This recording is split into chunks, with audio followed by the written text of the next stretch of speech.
8:01 here on your Saturday. Thank you so much for joining us. I'm Jackie Pascal with meteorologist Jacqueline Shear. Getting your weekend started off on the right foot. Yesterday, Jacqueline, I made sure to get outside as much as possible, especially in the afternoon. I couldn't believe how good it felt outside. Yeah, it was warm. It was very warm as we headed into the afternoon. And today will be even a touch warmer. Wow. But it's starting off cold. I was going to say, yeah, there's such a big difference between the mornings versus the afternoons. It's difficult. It is, yeah. You definitely need all of those layers so you can kind of peel them back throughout the day. Here's a look at our temperatures right now. We're at 45 degrees in Winston-Salem, 45 in Greensboro, where we've got a couple of events happening today. 40 in Mount Airy. The Autumn Leaves Festival is heading our way again for the day today. So beautiful morning, but quite chilly. As we head into the next couple of hours, we have a breeze that picks up this afternoon, 10 to 20 miles per hour, gusting up to 25. That air is coming in from the southwest, and we've got a lot of sun. So we are expecting a pretty good warm up today into the upper 70s. In the foothills, mid to upper 70s here as well. A gorgeous day with winds 5 to 10 miles per hour. So not expecting that high wind.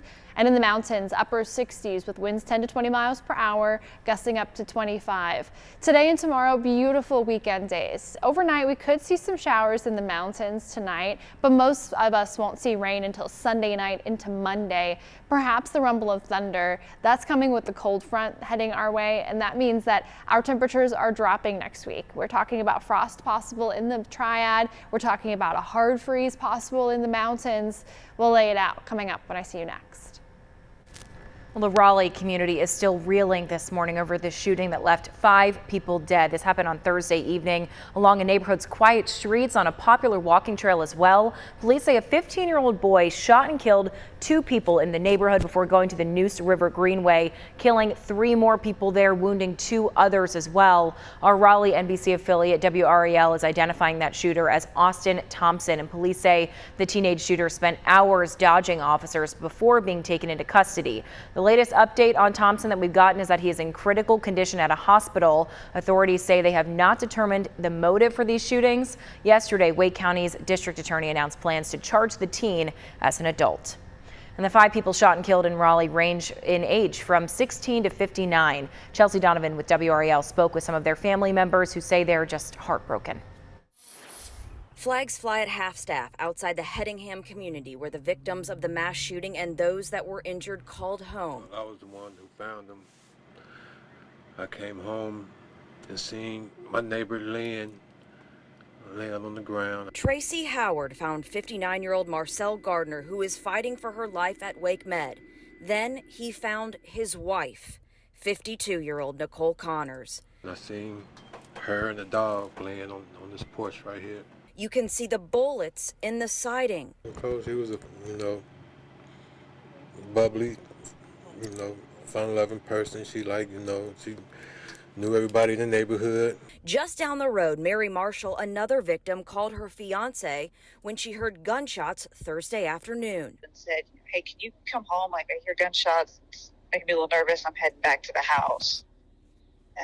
And I think that was the last time they spoke. Marshall, a Navy veteran, was gunned down here on the Greenway. She was out walking her dog, who survived. Marshall had a birthday in 10 days and a wedding 5 days later. She was just a joy and a light. 49-year-old Susan Cranix was also gunned down on the Greenway, a wife and a mother of 3 boys, ages 10, 13, and 14, an ultra runner and an Athens High School grad, according to her husband. Friends describe her as incredibly kind and always smiling. 16-year-old James Thompson, a junior at Knightdale High School, was also killed in the rampage. He is the brother of the alleged shooter, 15-year-old Austin Thompson.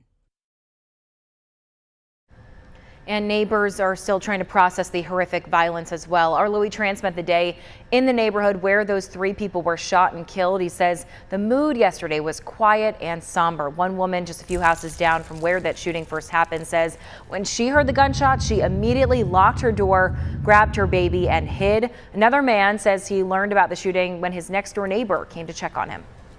I looked out and I saw the crime scene tape and all the activity in the police cars and everything else. I said, what's going on? Just very fearful time for me and wanting to make sure that my son was okay. And, it just happened right down the street from us. So it's wild, truly wild.